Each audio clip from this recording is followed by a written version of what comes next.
vegetable tawa sandwich. To make it, we need finely chopped onion, finely chopped tomato and grated cheese, salt and jeera powder. We need butter, 2 slices of bread.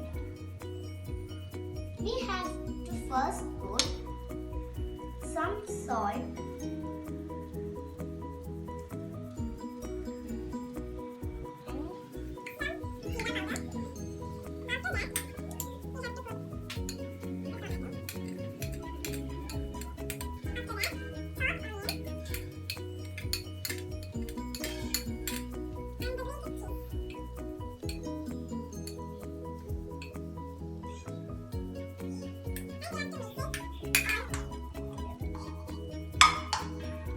mix well.